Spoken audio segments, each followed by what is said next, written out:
Today we will start with problem number 7 of dissolution of partnership firm. Dissolution of partnership firm का sum number 7. Adesh and संदेश were partners sharing profits and losses in the ratio of 3:2. Adesh and संदेश were partners sharing profits and losses in the ratio of 3:2. ये जो profit sharing ratio है 3:2, ये ratio आपको partners के current accounts के आगे लिखना है. In this problem balance sheet में आपको लायबिलिटी साइड पे capital accounts as well as current accounts both are given. इस सम के अंदर बैलेंस शीट में आपको लायबिलिटी साइड पे capital accounts as well as current accounts of partners both are given. तो ये जो प्रॉफिट शेयरिंग रेशो है 3:2, इसको आपको पार्टनर्स के करंट अकाउंट्स के आगे लिखना है. तो profit sharing ratio is 3:2. First step to solve the problem.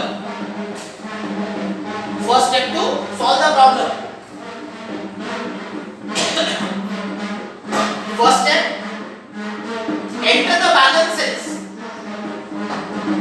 balances of partners capital accounts, cash or bank account, partners current accounts.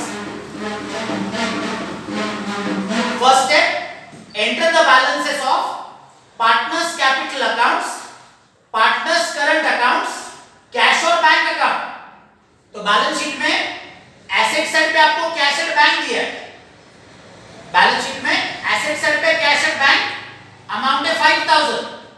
इसको बैंक अकाउंट में लिखना है debit side. To balance brought down.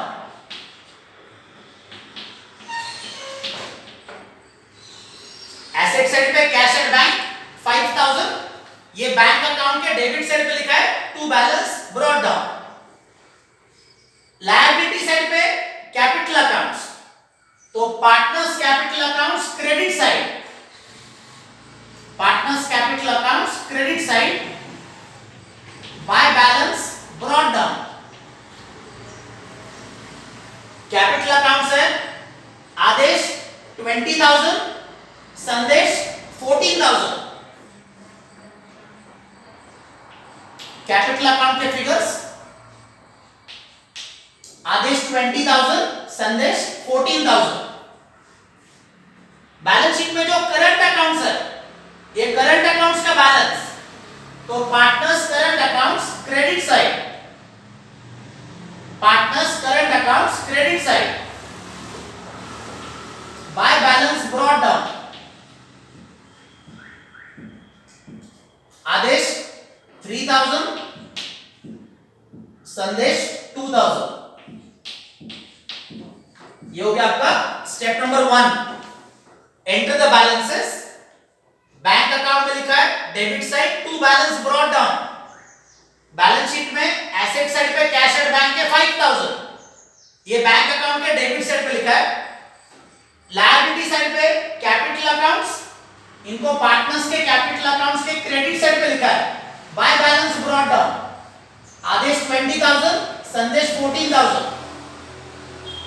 And partners के current accounts में लिखा है bye balance brought down. Balance sheet में आपको करंट अकाउंट के फिगर्स है 3,000 एंड 2,000. आदेश के कॉलम में 3,000, संदेश 2,000. सेकंड स्टेप है distribute general reserve fund, profit and loss account between the partners in profit sharing ratio.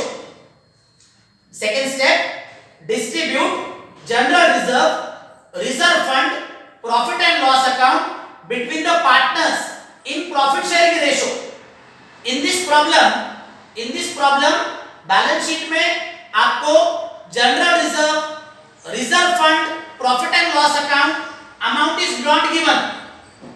balance sheet के liability side पे general reserve fund, profit and loss account amount is not given. अगर balance sheet में आपको liability side पे general reserve आता है balance sheet में अगर आपको लायबिलिटी साइड पे जनरल रिजर्व आता है तो इसको क्या करना है, इसको पार्टनर्स के करंट अकाउंट में क्रेडिट साइड पे लिखना है। बैलेंस शीट में अगर लायबिलिटी साइड पे आता है general reserve, reserve fund, profit and loss account, तो that is to be distributed in partners current account on the credit side. Balance sheet में समटाइम्स एसेट साइड पे प्रॉफिट एंड लॉस अकाउंट आता है। Balance sheet में sometimes asset side पे profit and loss account आता है, तो that is to be distributed in partners current account on the debit side. तो बैलेंस शीट में इस समय क्या हुआ है, general reserve, reserve fund, profit and loss account, amount is not given, तो सेकंड स्टेप इस समय करना नहीं है। अगर बैलेंस शीट में फिगर आता है तो इसको पार्टनर्स के करंट अकाउंट्स में लिखना है। Step number third, transfer assets to realisation account.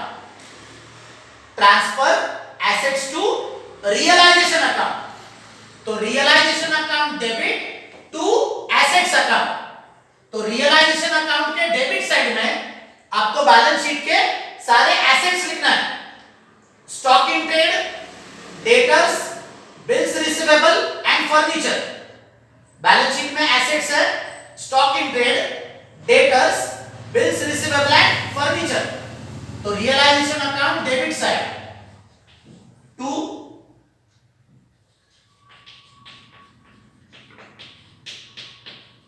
Stock in trade account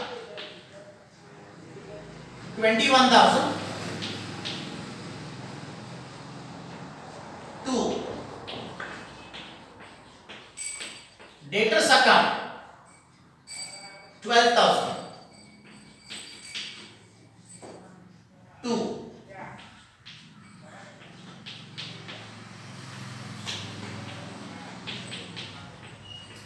bills receivable account 4,000 and two furniture account 15,000। इसका जर्नल में एंट्री लिखना है। तो journal entry, write the entry in the journal, realisation account debit to stock in trade account 21,000, to debtors account 12,000, to bills receivable account 4,000, to furniture account 15,000। Journal entry जो है, journal entry है realisation account debit to stock in trade account 21,000, to debtors account 12,000, to bills receivable account 4,000, to furniture account 15,000। इसका narration लिखना है, entry का narration लिखना है।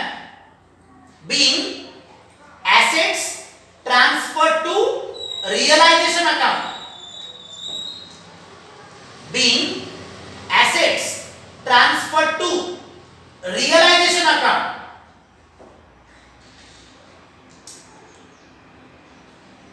Narration है being assets transferred to realisation account. Step number 4, transfer liabilities to realization account. Transfer liabilities to realization account. Balance sheet में दो liabilities है, creditors and bills payable. Creditors and bills payable. ये दोनों liabilities को आपको realization account के credit side में transfer करना है। तो realisation account credit side by creditors account 15,000 bye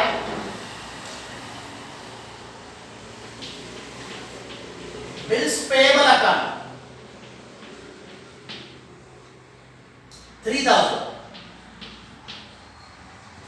In this problem, there are two liabilities given in the balance sheet. Balance sheet में दो liabilities है, creditors and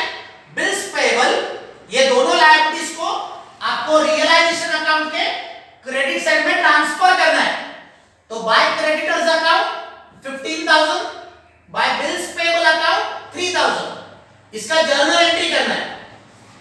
तो journal entry for this, step number 4, इसका journal entry, creditors account debit 15,000, bills payable account debit 3,000 to realisation account. Journal entry जो है, creditors account debit 15,000, bills payable account debit 3,000 to realisation account.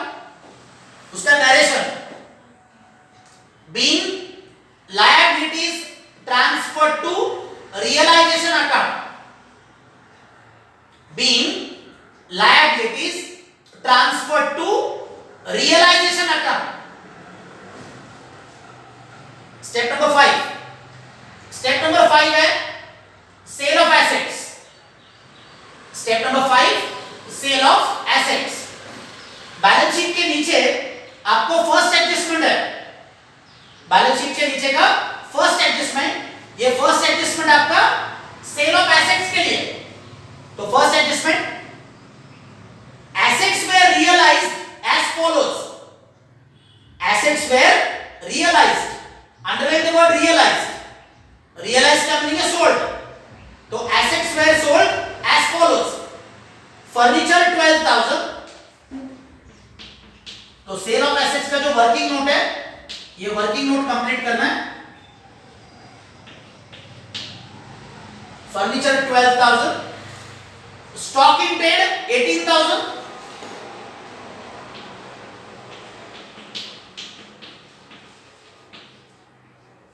Stock in trade 18,000, bills receivable 2,500,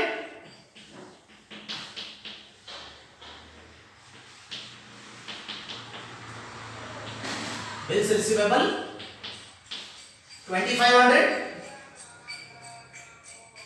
and debtors could be realized rupees 9,500 only. तो debtors का amount 9,500,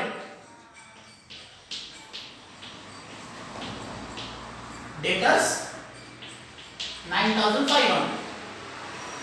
ये आपके cell of assets के working note के figures जो आपको बैलेंस शीट के नीचे फर्स्ट एडजस्टमेंट के अंदर दिए। तो बैलेंस शीट के नीचे का जो फर्स्ट एडजस्टमेंट है, assets realise as follows, furniture 12,000, furniture 12,000, stock in trade 18,000, तो stock in trade 18,000, bills receivable 2,500, तो bills receivable is 2,500, and debtors 9,500, debtors का अमाउंट 9,500। ये सारे फिगर्स का टोटल करना है।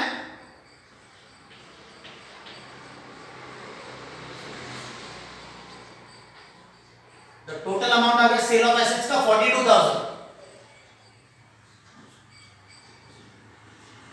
सेल ऑफ एसेट्स का टोटल आ गया आपका 42,000। इसका जर्नल एंट्री करना है। ये 42,000 रुपीस का जर्नल एंट्री करना है। तो write the entry, bank account debit to realisation account, 42,000 rupees का journal entry, bank account debit to realisation account, amount है 42,000। उसका नरेशन लिखना है। नरेशन है being assets realised, being assets realised. Entry का लेजर अकाउंट में पोस्टिंग करना है, bank account debit side and realisation account credit side. तो बैंक अकाउंट के डेबिट साइड में टू रियलाइजेशन अकाउंट 42,000 और realisation account credit side by bank account 42,000।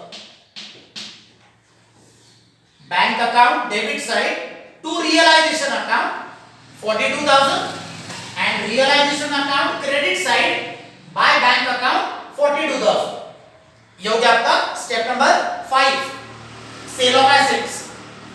Step number 6, step number 6, if asset is taken by partner, if asset is balance sheet के नीचे ये जो आपको adjustments दिए, बैलेंस शीट के नीचे आपको जो एडजस्टमेंट्स है, in this adjustments information is not given, information is not given about the asset taken by partner. Balance sheet के नीचे आपको जो एडजस्टमेंट्स है, in this adjustments information is not given about the asset taken by partner. तो इस sum के अंदर आपको एसेट टेकन बाय पार्टनर इसका कोई भी जर्नल एंट्री करना नहीं है। एसेट टेकन बाय पार्टनर का इस प्रॉब्लम के अंदर आपको जर्नल एंट्री करना नहीं है, because adjustment is not given below the balance sheet regarding the asset taken by partner. तो there is no entry for asset taken by partner in this problem. This was step number 6.